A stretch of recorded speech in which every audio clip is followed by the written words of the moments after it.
Hi guys, welcome back to another episode of the Move Me Back series. Today I have with me a really special guest. I like him so much. This is Telie and he's the owner of Jerk Soul. Oh my gosh, I love this place. Telie, Yes. Tell me, how come you're in Ghana? Are you Ghanaian first of all? I'm not. You're I'm not? No. Well, not to my knowledge. Okay, okay. So I'm from Chicago, Illinois, in the U.S. And I've actually only been here for about 9 months here in Ghana. And so literally last year, I decided that I was going to be leaving America, did not know where. So I started to contemplate, different areas. Yeah. I stayed in the Caribbean for some time. Of course, stayed all over the States and everything. Yeah. And so, I was just pretty much thinking like, all right, where I'm gonna go next? Yeah. So I was considering Belize. I'm considering, other different islands in the Caribbean and so forth.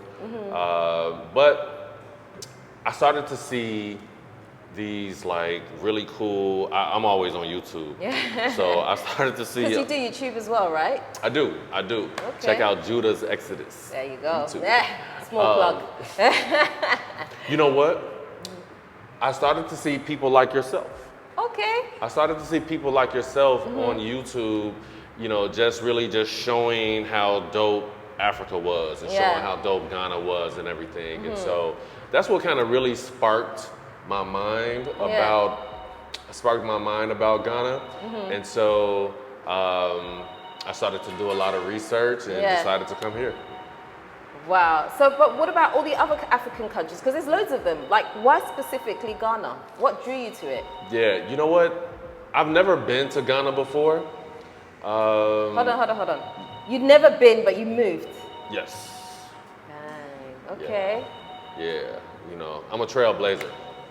So I don't really have any fear of anything, especially that kind of stuff. Like I would move to different states without being there before and not really knowing anyone. People from where I'm from, Chicago, we're really, we're people of extremes, you know what I'm saying? So, it really doesn't, I'm not scared of going to a new place and setting up shop, building, right? As you can see, Right. So I got me a one-way ticket after I decided that Ghana is going to be the place that I'm going. Yeah. I got me a one-way ticket, packed up my dog, shipped her out here, and shipped myself out here. Wow. But what was your process though, like to just pack your stuff and leave? What about in terms of money, being able to support yourself? How did that come together? Weren't you worried about that? Not so much worried about it. Well, in the States I have several businesses. Okay. And so what I decided to do was I had to wrap those businesses up, decided to kind of put them in the hands of some family members and so forth so that they can also eat off of them. And, it's always cool because a lot of other people, they pass businesses down in their families and everything. And so I know that doesn't really happen too much with us. And so I wanted to, be that person that could, help out some family at the same time. And so, I just pretty much, when I knew that I was coming here, I was just stacking some money and everything and started to wrap up my affairs and cross my T's and dot all my I's and, reach out. There was a couple people that I saw on YouTube that I did reach out to here and they kind of helped me with the transition of moving from the States to here. And that was very, very helpful. Again, seeing people like yourself on YouTube, that was huge because I probably would not even be here for real if it wasn't for folks like yourself doing these kind of these are flowers. I'm giving her flowers. People like yourself doing these kind of interviews and really just showing because over in the States you know, they show us negative images Of course. about Africa. Yeah. You know, and so, you know, for us to see something different and see the nice houses and to see the, you know, the beautiful children playing around and everything, and seeing the businesses and seeing, you know, some of the modern things that we're used to also here. That's huge, you know. And to further answer your question, you know, you know, there's over 50 countries here in Africa, and you know, a lot of us from the diaspora, we're going to a lot of different places, South Africa, you know, Tanzania, Kenya, you know, Nigeria, a lot of different places. But I don't know, I think that more of the YouTubers that I was looking at were focused on Ghana, you know. And of course, the marketing campaign that Ghana came up with in 2019, you know, that attracted a lot of us as well. So that was cool. Wow, okay. That's deep. That's really deep. Okay, so when you landed in Ghana, was it everything that you expected? Were there things that shocked you? How was it? Well, I really didn't have any expectations. Okay. You know, I just came with a blank canvas in my mind. I wasn't going to have any expectations, which I believe that, you know, that can hurt a person. You know, when you come here and you have expectations and it doesn't meet your expectations, you know, you can be disappointed. And I'm not the type of individual that likes to be disappointed. So I don't want to put myself in a position where mentally I'm going to be like, oh, they don't have this and they don't have that, you know. So I really didn't have any expectations. I was just like, you know, I know this is going to be a dope adventure for me. This is, you know, I thought my a certain chapter was closing when I was leaving the States, but this is a part of the same chapter. You know what I mean? That I was currently in, and so it's not even actually a new part of my book. It's the same chapter. It started off crazy and it's still going on, and I love it. Okay, is there anything that you find here really difficult? Nothing is really difficult. Okay. You know what's difficult? Wow. Living in the States. That's difficult. Here, there's a lot of peace. Here, there's a lot of tranquility. You know, I don't have to worry about certain things that I would have to worry about if I was living in America. But, you know, if I had to pick something that is, I would say, uncomfortable, I like small things. It's small things to me. Small things like I do enjoy a paved road. I like a smooth road. Who doesn't? Who doesn't? And it's like off-road driving, right? That's how some of the roads are here. It's like off-road, so you're doing a lot of bumping and stuff. You know, but it's cool. Outside of that, you know, small things like sometimes the power goes out. You know, but it'll pop back on eventually. You know what I mean? So to me, these are very, very small things compared to, you know, some of the things that we have to deal with in the West. Absolutely. How have you found integrating with, like, a lot of the local people here? Have you been able to establish yourself? Have you been able to, like, establish friendships, relationships with people? How has that been for you? I'm the coolest dude on the planet. So I mean, I get anybody that I run into, you know, I'm very pleasant, you know, for the most part. And you know, just don't poke the bear. But you know, I like to make friends with everybody, you know, and I look at the people here on the west coast of Africa. I look at these people like long lost cousins. You know what I'm saying? That's how I look at it. You know what I mean? Because at the end of the day, you know, we were a ton of us were taken from this area. You know, along the west. You know, along that. You know, the Benin, Togo, Ghana, that chunk of land right there. A lot of us came through there and got spread across the world. You know what I mean? So. I look at these people like family, you know. So and they treat me as such, and I treat them as such. That's nice. You know, sometimes there's a little small things where there's communication issues between us. Yeah, absolutely. And everything, you know, and there's cultural differences and so forth. But, you know, at the end of the day, a lot of us have similar blood. Yeah. And so then, you know, we think on a similar plane as well. So it's been cool. It's been cool. I've been having a good time, and I'm looking forward to meeting more. Yes. There you go. Okay, so how did you find a place to stay? Like, if you hadn't been to Ghana before, how did that happen? Because, I mean, how does that happen? Yeah. So I actually found a place to stay through a organization. While I was still in the States, I saw some YouTube videos of an organization that really helps people to repatriate over to Ghana. Yeah.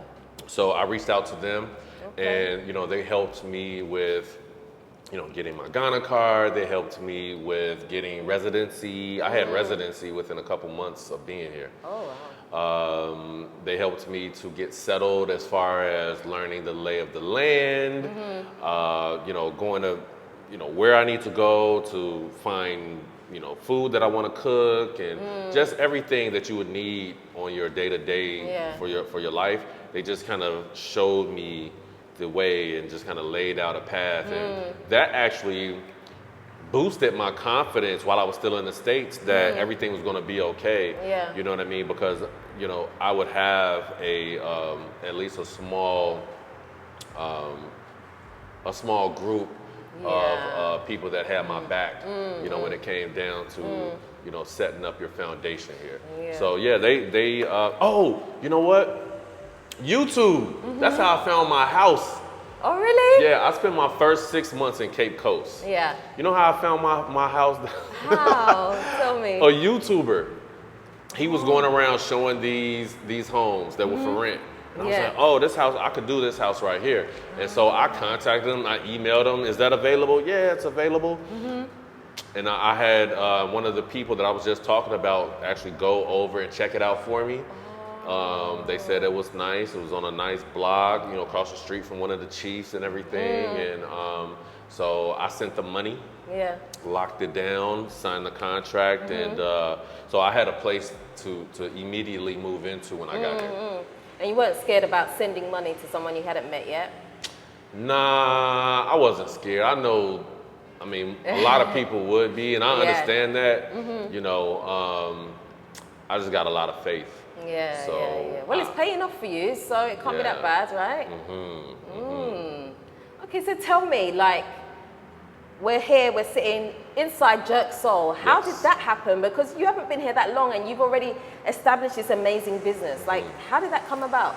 Yeah, you know, like I just said, I was in Cape Coast for about 6 months, and, you know, my thoughts really was just to chill out. You know, I really didn't want to do much. You know, I just wanted to walk around in my underwear and, you know, eat papaya, walk pick it straight from the tree, right? You know, because it is outside. You know, sour sap, all that kind of stuff. It's all there, man. Yeah. You know, and that's what the thought was, and that's all I did for like 6 months. You know, but then towards the end of last year, 2021, you know, I started to kind of feel a pulling. You know, I felt like the Most High was, you know, letting me know that there's a job that we're about to do in Accra, and so I started to then look for spaces. Okay. You know, so and then, you know, I kind of even detailed that on my YouTube channel. Like when I would go to different places, I would film myself, you know, going to see other locations and everything. And I thought I found a space, and I was right about to pay the money and everything, and then they called me back, and it was like, oh, you know, we gave it to someone else. And then I found this space the very like next day. You know what I mean? It was much bigger. It was less expensive, more beautiful. You know, I really couldn't even in my wildest dreams imagine, you know, that I would have a location like this. My location in the States It's a small place. It's only takeout. You can't sit down in it or anything like that. Okay, so you have a jerk soul back in the West. Yes. Right. St. Louis. If you're ever in St. Louis, Yeah. go to Cherokee Street. Go to Jerk Soul. Okay. Wow. So you kind of like, how long did it take you to put this establishment together? I would say about 2.5 months. Okay. Yeah, I did Some it. of us have some thinking to do. That's fast. I did it in about 2.5 months. You know what I mean? But I'm a go-getter. You know, Yeah. I'm a. When, you know, if I have something on my plate, I'm going to be real aggressive to make it happen. Yeah. You know, and so I aggressively made this happen in No, a because couple you've months. done a lot, because it's not like it's a small place, it's quite big, and you've put all the furniture, we have bar stools, we have the tables, we have the bar itself. You've put everything together and you've got staff. Like, how did you do that? Yeah, you know, I mean, to me, It might not be big to you, but this is big, right, guys? I mean, this is a big achievement. I understand, you know, and you know, even like my mother and everything, when my friends at home and stuff, you know, they ask the same question.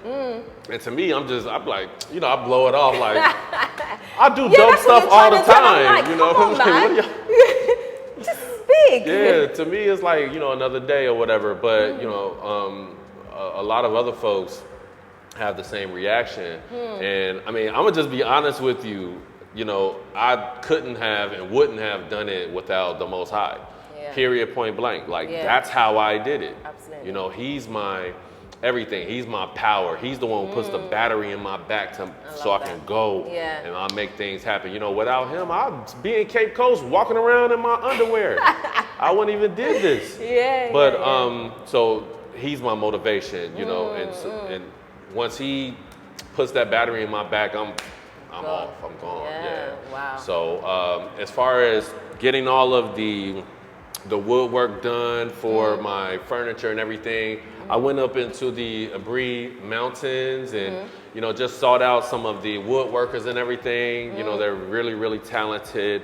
A lot of folks that just have these wonderful skills of creating, and so I was able to get some live edge wood tables, matching chairs, and I spread it all around. Like, you know, I had maybe about 4 or 5 people from the mountains to Accra to do the work that I needed to get done. And sure enough, like, it was probably their biggest. I probably was their biggest client of the year. Every single one of them. And so that's important to me, you know, to help, you know, when I touch down, I want to add value. Yeah, of course. You know what I mean? So I immediately started adding value to the community, and that'll continue. Right, okay. So off camera, we were talking about like having multiple streams of income. So this is not your only source of income, is it? What else do you do? You know, like I was mentioning to you, I'm an author. I have a book on Amazon called Personal, Professional, and Positive, the 30-Day Challenge. Check that out. I co-wrote that with a really good friend of mine, the Cubicle Chick, Danielle Little. Shout out Danielle. So I'm an author. I own a trucking company in the States, the restaurant in the States. You know, do some social media management as well, you know, a small boutique online where, you know, I build websites for people and so forth. And so, yeah, you know, I'm just a all around talented black man, you know, black, we can do anything. You know, I can wake up tomorrow and decide I want to be a doctor, and then in 4 years, I'm going to be a doctor. Wow. You know what I'm saying? I love go-getters. I love it. Period. And so at the end of the day, you know, it's really important to have multiple streams of income because, you know, if you're wherever you're at and you have that one job and whether you like it or love it, if something ever happens and it takes away your income, what do you do? Yeah, you're stuck. Do you have something to fall back on? You know what I mean? Yeah. I feel like after the pandemic started, a lot of people really started to pursue entrepreneurial endeavors, which is smart. I'm glad it kind of pushed us to do so because you don't want to just rely on one source, you know, because life happens. And when life happens, you got to be ready. Yeah, of course you do. Wow. Okay. So what advice would you give to someone that is hoping to come to Ghana? They're not really sure of the steps. Like, what was that one piece of advice that you give them just to help them out? Just come.